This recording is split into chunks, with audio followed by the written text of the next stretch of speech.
ಶ್ರೀ ಗುರುಭ್ಯೋ ನಮಃ. ಹರಿ ಓಂ. ಯುಗ ಯುಗಾಂತರಗಳಿಂದಲೂ ಕೂಡ ತುಳಸಿ ನಮ್ಮ ಧಾರ್ಮಿಕ ಪರಂಪರೆಯಲ್ಲಿ ಮಹತ್ವವಾಗಿರ್ತಕ್ಕಂಥ ಒಂದು ಸ್ಥಾನವನ್ನು ಪಡೆದಿದೆ.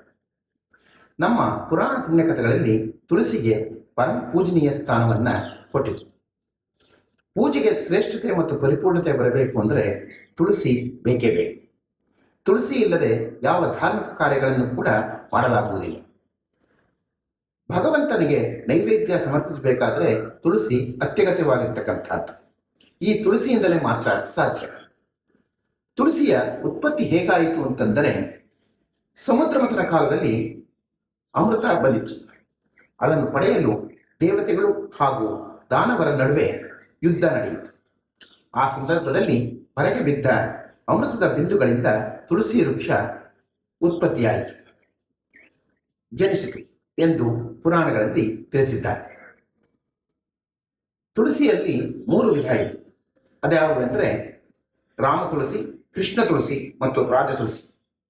ಇದರಲ್ಲಿ ಕೃಷ್ಣ ತುಳಸಿ ಶ್ರೇಷ್ಠ ಎಂದು ತಿಳಿದು ಬಂದಿದೆ.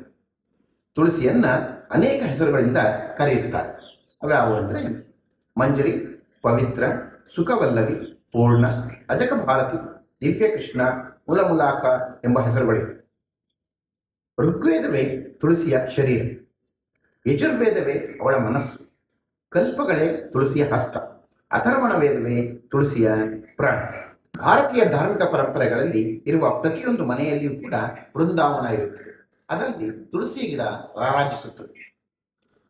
ದೇವಾಲಯಗಳಲ್ಲಿ ಪ್ರತ್ಯೇಕ ಸ್ಥಳಗಳಲ್ಲಿ ತುಳಸಿ ಗಿಡವನ್ನು ಬೆಳೆಸುತ್ತಾರೆ ಮತ್ತು ತುಳಸಿಯ ವನ ಇರುತ್ತದೆ. ಭಗವಂತನಿಗೆ ಯಾವುದೇ ಆಭರಣ ಹಾಕಿದರೂ ಕೂಡ, ಅಲಂಕಾರ ಮಾಡಿದರೂ ಕೂಡ ತುಳಸಿಯ ಹಾರ ಹಾಕದೆ ಮೆರಗು ಬರುವುದಿಲ್ಲ. ತುಳಸಿ ಕಾನನಂ ಯತ್ರ ಯತ್ರ ಪದ್ಮಾವನಾನಿಚ ವಸಂತಿ ವೈಷ್ಣವ ಯತ್ರ ಪತ್ರ ಸನ್ನಿಹಿತೆ ಹಂ ಎಂಬ ವಾಕ್ಯದಂತೆ ಯಾವ ಜಾಗದಲ್ಲಿ ತುಳಸಿ ಗಿಡ ಇರುತ್ತೋ ಅಲ್ಲಿ ಶ್ರೀಹರಿಯು ನೆಲೆಸಿರುತ್ತಾರೆ. ತುಳಸಿಯನ್ನ ಅಮಾವಾಸ್ಯೆ, ಹುಣ್ಣಿಮೆ, ದ್ವಾದಶಿ ದಿನಗಳಲ್ಲಿ ನಾವು ಮುಟ್ಟಬಾರದು. ಮಧ್ಯಾಹ್ನ ಕಾಲ, ಸಂಕ್ರಮಣ ಕಾಲ, ರಾತ್ರಿ ವೇಳೆಯಲ್ಲಿ ಕೀಳಬಾರದು. ಸ್ನಾನ ಮಾಡಿ ಶುಚಿಯಾದ ನಂತರವೇ ತುಳಸಿಯನ್ನ ಸ್ಪರ್ಶ ಮಾಡಬೇಕು. ತುಳಸಿಯನ್ನು ಕೀಳುವಾಗ ಕೃಷ್ಣ ಕೃಷ್ಣ ಎಂದು ಸ್ಮರಿಸುತ್ತಾ ಕೀಳಬೇಕು. ಯಾವ ಮನೆಯಲ್ಲಿ ತುಳಸಿ ಗಿಡ ಇರುವುದೋ ಅಂತಹ ಮನೆಯಲ್ಲಿ ಅನಿಷ್ಟಗಳು ಬರುವುದು ಹೆದರುತ್ತವೆ.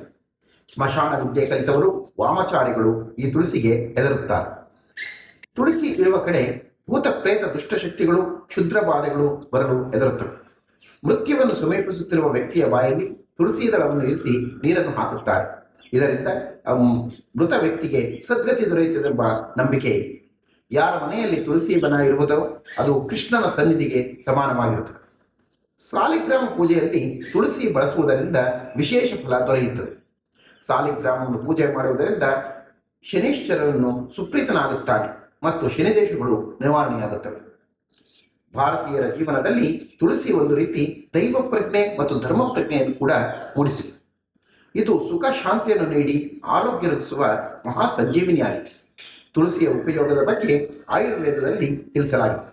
ತುಳಸಿ ಕಷಾಯದಿಂದ ಕೆಮ್ಮು, ಶೀತ, ನೆಗಡಿಗಳು ಮುಂತಾದವುಗಳು ನಿವಾರಣೆಯಾಗುತ್ತವೆ. ಇದಕ್ಕೆ ಇನ್ನೊಂದು ವಿಶೇಷವಾಗಿರ್ತಕ್ಕಂಥ ಗುಣ ಇದೆ ಏನು ಅಂದರೆ, ವಿಷಾಣುಗಳನ್ನು ನಾಶಪಡಿಸತಕ್ಕಂತಹ ಶಕ್ತಿ ಈ ತುಳಸಿಗಿದೆ. ಪ್ರತಿದಿನ ಓಂ ವಜ್ರಮುಖೆ ಸರಸರ ಫಟ್, ಇನ್ನೊಂದು ಬಾರಿ ಕೇಳಿ, ಓಂ ವಜ್ರಮುಖೆ ಸರಸರ ಫಟ್ ಎಂಬ ಮಂತ್ರವನ್ನು 9 ಬಾರಿ ಪಠನೆ ಮಾಡಿ ತುಳಸಿ ದಳವನ್ನು ಸೇವಿಸಿ ತುಳಸಿ ತೀರ್ಥ ಪ್ರಾಶನ ಮಾಡುವುದರಿಂದ ಸರ್ವರೋಗಗಳು ನಿವಾರಣೆಯಾಗುತ್ತವೆ. ನೀವು ತೆಗೆದುಕೊಳ್ಳುವ ಔಷಧೋಪಚಾರಗಳು ಪರಿಣಾಮಕಾರಿಯಾಗಿ ಕೆಲಸ ಮಾಡಿ ಬೇಗ ರೋಗಗಳು ಗುಣಮುಖ ಆಗುತ್ತವೆ ಮತ್ತು ಆಯುಸ್ಸು ಕೂಡ ವೃದ್ಧಿಯಾಗುತ್ತದೆ. ಕಾರ್ತಿಕ ಶುದ್ಧ ದ್ವಾದಶಿಯ ದಿನ ತುಳಸಿ ಹಬ್ಬವನ್ನು ಆಚರಿಸುತ್ತಾರೆ. ವಿಶೇಷವೇನೆಂದರೆ ಕ್ರೈಸ್ತರು, ಮುಸಲ್ಮಾನರು ಕೂಡ ತುಳಸಿಯನ್ನು ಪೂಜ್ಯ ಭಾವದಿಂದ ನೋಡುತ್ತಾರೆ. ತುಳಸಿ ಬೇರಿನಿಂದ ಮಣಿಯನ್ನು ತಯಾರಿಸಿ ಅದನ್ನು ಜಪ ಮಾಡಲು ಉಪಯೋಗಿಸುತ್ತಾರೆ. ಗಿಡಗಳಿಗೂ ಕೂಡ ಜೀವ ಇರುತ್ತದೆ ಎಂಬುದು ನಮ್ಮ ಪೂರ್ವಜರ ಅಗಾಧ ನಂಬಿಕೆ. ಗೃಹ ಶಾಂತಿಗೆ ತುಳಸಿ ವನವನ್ನ ಪಶ್ಚಿಮ ದಿಕ್ಕಿನಲ್ಲಿ ಬೆಳೆಸಬೇಕು. ತುಳಸಿ ತೀರ್ಥ ಪರಮ ಪವಿತ್ರವಾಗಿರ್ತಕ್ಕಂಥದ್ದು ಆಗಿದೆ. ಆರೋಗ್ಯದಾಯಕ ಕೂಡ ಆಗಿದೆ. ತುಳಸಿ ನಮ್ಮ ಸುತ್ತಲೂ ಇರುವ ದುಷ್ಟ ಶಕ್ತಿಗಳನ್ನ ತುಳಸಿ ಮಾತೆ ದಮನಗೊಳಿಸುತ್ತಾಳೆ. ದೇವಿ ವೃಂದಾವನಿ ವಿಶ್ವಪೂಜಿತ, ವಿಶ್ವಪಾವನಿ ವಿಶ್ವಸಾರ, ನಂದಿನೀಚ ತುಳಸಿ ಕೃಷ್ಣ ಜೀವನಿ ಎಂಬ ಸ್ತೋತ್ರಕ್ಕೆ ಪಾತ್ರವಾಗಿರುವ ತುಳಸಿ ಗಿಡ, ತುಳಸಿ ಕಟ್ಟೆ ಕಾಣದ ಹಿಂದೂಗಳ ಮನೆಯೇ ಇಲ್ಲ, ಅಪರೂಪ. ತುಳಸಿಯಿಂದ ಮಹಾವಿಷ್ಣುವನ್ನು ಪೂಜಿಸಿದರೆ ವಿಷ್ಣುವಿನ ಕೃಪೆಗೆ ಪಾತ್ರರಾಗಿ ವಿಷ್ಣುವಿನ ಸಾಹಿತ್ಯವನ್ನು ಪಡೆಯುತ್ತಾರೆ ಎಂದು ನಂಬಿಕೆ. ತುಳಸಿ ಕಾನನಂ ಚೈವ ಗೃಹೇ ಯಸ್ಯಾವತಿಷ್ಠತಿ ತದ್ಗೃಹಂ ತೀರ್ಥಭೂತಂ ಹಿ ನಯಾಂತಿ ಯಮಕಿಂಕರಃ ಎಂದು ಹೇಳಿದ್ದಾರೆ. ಯಾರ ಮನೆಯಲ್ಲಿ ತುಳಸಿ ಗಿಡ ಇರುವುದೋ ಆ ಮನೆಯನ್ನ ಯಮಕಿಂಕರರು ಕೂಡ ಪ್ರವೇಶಿಸುವುದಕ್ಕೆ ಹೆದರುತ್ತಾರೆ ಎಂದು ಹೇಳುತ್ತೆ ಶಾಸ್ತ್ರ. ಶ್ರಾದ್ದ ಶುದ್ಧಿಗಾಗಿ ತುಳಸಿ ಬೇಕೇ ಬೇಕು. ಶ್ರಾದ್ದದಲ್ಲಿ ಬಳಸುವ ಕೂರ್ಚಿಯ ತುದಿಗೆ ತುಳಸಿಯನ್ನು ಕಟ್ಟಿದಾಗ ಮಾತ್ರ ಅದು ಪಾವಿತ್ರ್ಯತೆಯನ್ನು ಪಡೆಯುತ್ತದೆ. ಈ ತುಳಸಿಗೆ ಶಾಪ ವಿಮೋಚನೆ ಮಾಡುವಂತಹ ಶಕ್ತಿಯೂ ಕೂಡ ಇದೆ. ತುಳಸಿಗೆ ವಿಷ್ಣುದೇವನ ಅವತಾರ ರೂಪಿ ಆಗಿರುವ ಭೂವರಾಹ ಸ್ವಾಮಿಗೆ ಪ್ರಿಯವಾದದ್ದು ತುಳಸಿ.